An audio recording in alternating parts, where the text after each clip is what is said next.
Hey guys, let's talk real quick about the Ontario SP2, the Air Force pilot's knife, survival knife, whatever you want to call it. This, in my opinion, is one of the most underrated knives in bushcraft and survival. You can get these things on sale for $28 shipped. Currently, you catch them around like $35, but if you wait, you'll catch them on sale for below $30.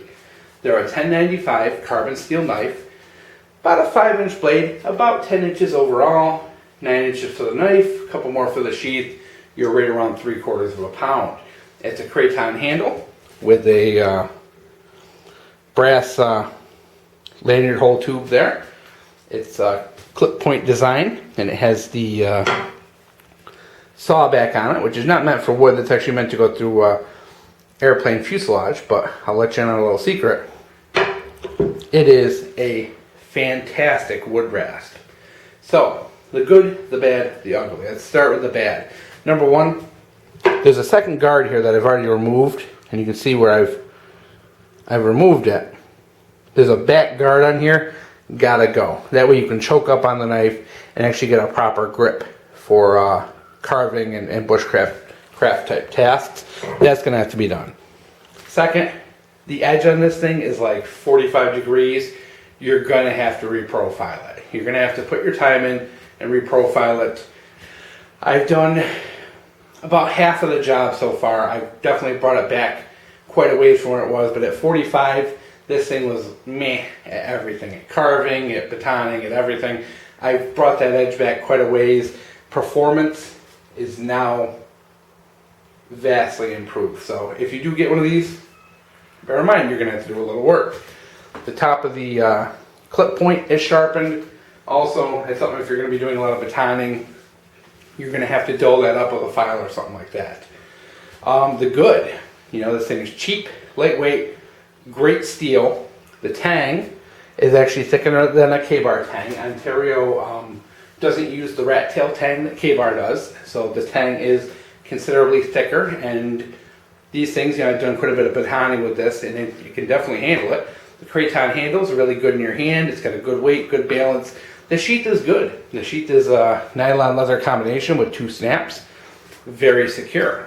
So we got some good stuff, we got some bad stuff. Like I said, it's overlooked. It's overlooked because it needs a little work to be that kind of knife. This thing often gets written off as kind of useless because, that guard gets in the way, that saw back, people think, oh geez, what am I going to ever do with that? I'm sorry guys. This thing is a fantastic rasp. This thing, if you're making carving anything, you're making camp furniture, this thing comes in very much, it's very handy.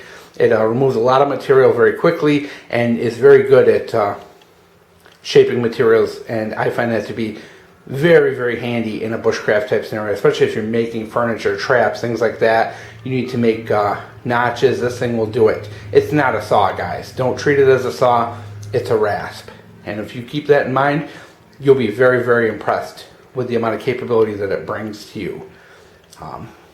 That back and swedge, yeah, that thing's going to really chew up your baton. So not the best batoner, but it's not what I use it for. This is more my building stuff knife. This is what I'm using now if I want to try and make camp furniture. This is what I bring if I'm just working on things that involve a little extra work. Because I tell you what, it's nice just to be able to flip this over, use the rasp end, and all that. No, it's it's not what I would be my first choice of a bushcraft knife, but I think this paired with a hatchet is a particularly deadly combo. It gives you a lot of capabilities, and I think that's where it's really going to shine, is pack this thing in with a hatchet for splitting wood, so that way you don't have to baton with it, and you have yourself one dynamite combination. Now, I'm not the best at reprofiling edges, definitely not the best. But even just the little bit of work I've done so far has really improved that performance. And I just think this is a knife, great steel, great length, great ergonomics. It just needs that little bit of work to be a great knife. And I feel like I'm 75% there, and I'm already really happy and impressed with the changes that it's made, enough to make this video and say, hey, take a look at these. When they're on sale, think about buying one, because with just the littlest bit of work, I'm telling you, it took me maybe a minute to take off that back guard I've got maybe an hour, hour and a half reprofiling the edge. You can give yourself a real gem, and you know, that usefulness of it. No, it's not the perfect bushcraft knife. No, it's not the bushcraft knife I would always take out in the woods, but it has a certain usefulness to it, having that that rasp on the back. Very useful. It's a big, thick blade, something you can really use to bear down when you're making some camp furniture. And that's what I see it as. This is a knife. When you want to go out in the woods, make some traps, make some camp furniture, do those kind of chores where you're going to be removing a lot of wood, this is going to be my go-to. You know, it batons well. It's not the best. And with that old grind, it wasn't the best carver either. It really didn't feather stick well or anything. But now it's, like I said, it's a whole new knife with a different edge. But now the batoning's still weak, but it carves really well.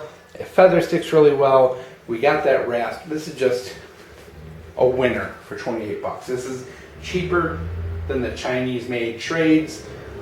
You know, this is American made, American steel, not too shabby for the money, and just wanted to point it out that this little diamond can turn into something really nice if you're willing to put the work in. So hope you guys enjoy.